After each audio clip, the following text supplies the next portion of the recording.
Oke, kita ngopi dulu ya sebelum kita mulai. Oke.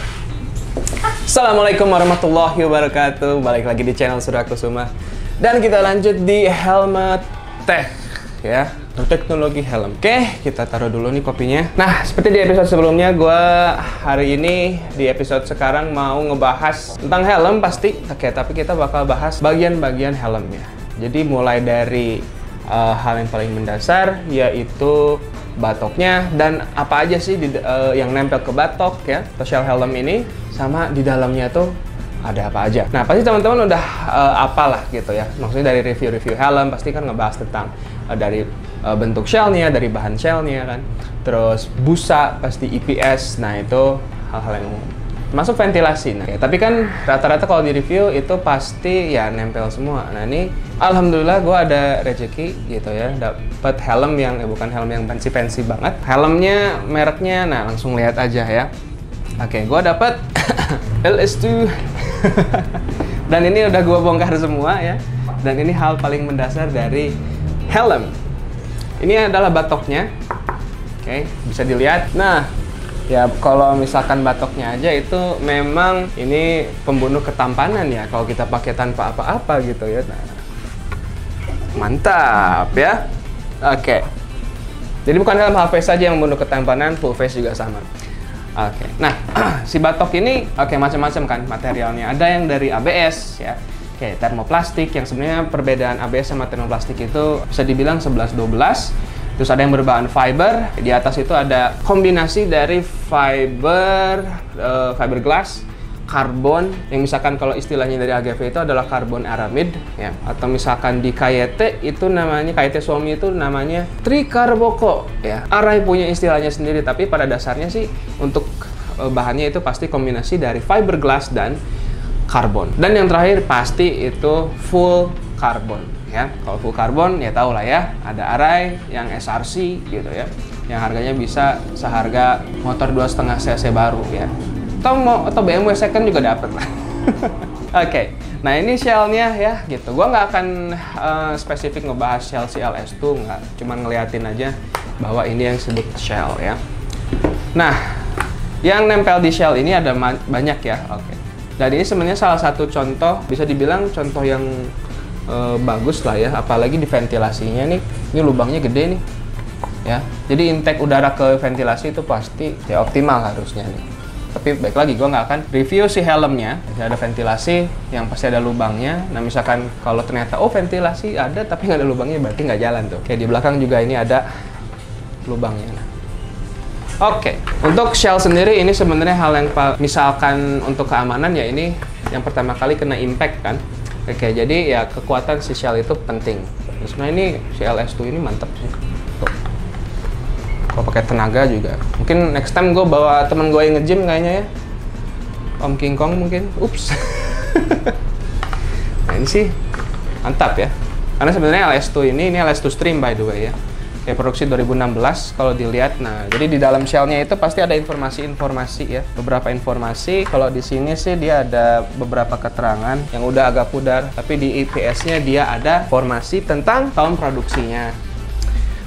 Oke, itu shellnya. Sekarang kita lihat di dalam shell itu ada yang namanya EPS ya. Oke, EPS ini dia fungsinya ya melindungi. Ini EPS yang bagian atas ya. Jadi kalau dari sini, nah itu melindungi bagian atas, depan, sama belakang. Tapi di belakangnya tuh nggak belakang full ya. Ini gue bener nggak sih? Bener kok. Takutnya kebalik ya. Nah, dia cuma sampai sini sebenarnya ya. Oke. Karena emang ya titik-titiknya berarti ada di situ. Nah, ini IPS-nya dia warna putih dan jujur kurang rapih ya sebenarnya kalau si LS2 ini. Oke, tapi ini produksi lama, gue nggak tahu kalau produksi yang baru. Nah, nyambung dari lubang yang ada di shell itu, nah di EPS itu pasti ada lubang juga untuk ventilasi. Nah, masuk ke sini ya, dan di dalamnya, kalau ini sih bisa kelihatan nggak ada alur ya. Gitu. Nanti keluar, dan di EPS ini dia selain membantu proteksi kepala, oke, dia juga membantu apa namanya, untuk sirkulasi udara si helm. Oke, tapi tenang, ini bukan cuma tas ya. Nah, salah satu kriteria keamanan helm yang bagus itu ya si IPS bukan cuma bagian atas, tapi ada juga IPS bagian ya telinga, bukan telinga sih ya, bagian pipi gitu ya, sama mulut. Nah, jadi harus sampai mulut nih. Gitu. Misalkan teman-teman coba cek ya helm yang teman-teman pakai, terutama misalkan yang under 500.000, misalkan ternyata salah satu kriteria kenapa bisa murah itu untuk full face ya, biasanya suka nggak ada IPS di dagu, yang sebenarnya bahaya ya. Gitu. Jadi harus pastiin misalkan beli helm full face, cek tuh ada IPS nggak, si lapisan yang sebenarnya kalau banyak orang bilang kayak styrofoam ya, tapi ini bukan styrofoam yang kayak di toko-toko ATK ya, beda. Jadi dengan adanya si IPS ini sebenarnya fungsinya untuk meredam impact. Ya. Jadi misalkan ketika crash setelah kena si shell, yang dimana ada kekuatan sendiri, nah pasti ada getaran, ada impact tembus dari si shell itu ke kepala. Nah tapi sebelum ke kepala itu ditahan dan diredam sama IPS ini. Gitu. Nah jadi itu pentingnya kualitas IPS yang bagus gitu ya. Oke. Nah, itu nanti kita bakal bahas lebih lanjut lagi tentang materi-materinya. Hari ini kita cuma bahas secara overall aja. Setelah IPS ada apa lagi yang nggak jauh-jauh dari yang sering dibahas di review-review, yaitu perbusaan. Nah, pasti udah tahu kita ada crown pad, ada cheek pad ya. Oke, ini nggak akan bahas terlalu banyak sih gitu ya. Nah, untuk crown pad, cheek pad ini fungsinya ya biar kita nyaman pas pakai helmnya gitu. Biar nggak kayak pakai helm perang gitu. Kayak atau helm sepeda sih dia cuma melindungi ini ya gitu. Jadi fungsi utama si cheek pad dan crown pad ini yang sering disebut sebagai comfort liner, itu ya namanya juga comfort liner. Jadi yaitu fungsinya untuk bikin kita nyaman pas pakai helm ini. Oke, terus apa lagi? Sebenarnya kalau di helm ini sih ada banyak poin ya gitu. Ini ada yang buat di crown pad ya. Jadi di belakangnya ini dia ditutupin lagi. Gitu. Ya gua pakai juga bisa sih gitu ya. Tahu buat apa nih? Oke, sama ini ada tambahan yang unik gitu ya. Yaitu ada neck roll yang terpisah. Oke. Nah, sebenarnya itu aja sih. Oke, satu lagi sebenarnya ada beberapa bagian sih. Ini udah gua bongkar semua, tapi gua nggak akan bahas. Yang pasti kita ada ratchet ya. Ini berhubungan dengan visor. Jadi kita mulai bahas ke visor sekarang. Di visor, pasti visor ada ratchetnya ya. Nah, ini untuk visor dari CLS2 ini ya. Nah, untuk visor ini sebenarnya teman-teman bisa cek nih, oke, apakah si visornya udah homologated atau belum? Oke, udah tersertifikasi atau belum? Oke, dari tulisan yang ada di sini. Gitu.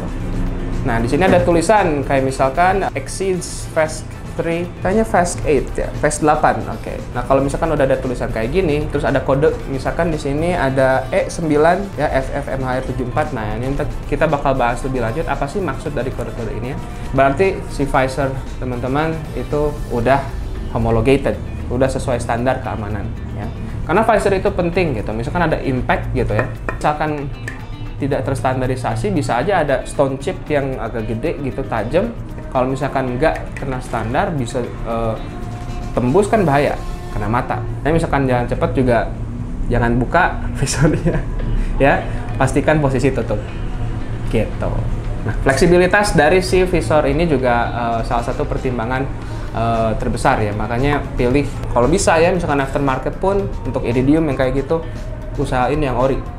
Kenapa? Soalnya kalau nggak homologated ya, aftermarketnya takutnya nanti misalkan ada stone chip atau misalkan batu-batu gede, itu nanti bisa bahaya ke visibilitas, terutama ke mata kita.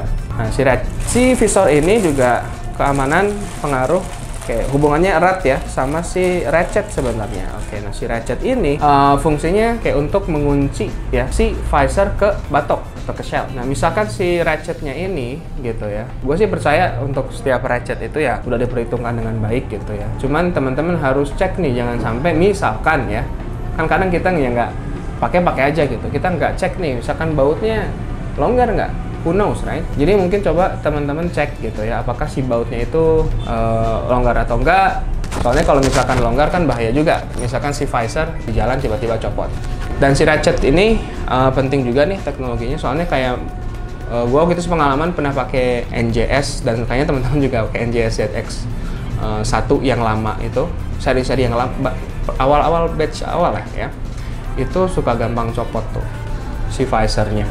Oke, karena faktor dari ratchetnya yang mungkin kurang matang pas desain. Itu si visor dan ratchetnya. Untuk ventilasi ya gitu-gitu aja sih ya. Buka tutup lah. Kita nggak akan bahas lebih jauh ya. Nah mungkin teman-teman yang punya LS2 kalau mau beli ya tinggal boleh di komen aja lah ya. Spare partnya. Misalnya nggak tahu bakal diapain. Habis selesai kita bahas di sini. Jadi itulah part-part helm ya, dan kenapa gua bahas ini ya, gua jujur biar pengen banyak orang tahu gitu. Jadi helm itu ya bukan cuma helm tok gitu, banyak part-part kecil gitu ya, part-part yang nggak kelihatan, yang sebenarnya itu jadi faktor besar, oke, untuk keselamatan teman-teman, untuk safety kepala teman-teman ketika riding. Oke, jadi gimana? Misalkan masih ada yang penasaran, oke, tentang bagian-bagian spesifik untuk helm, oke, boleh langsung komen di bawah. Dan mungkin teman-teman juga banyak yang pengen request gitu ya, kayak misalkan nge-review helm apa, atau mungkin ngebahas tentang apa untuk spesifik di helm ini, oke, langsung komen di bawah aja.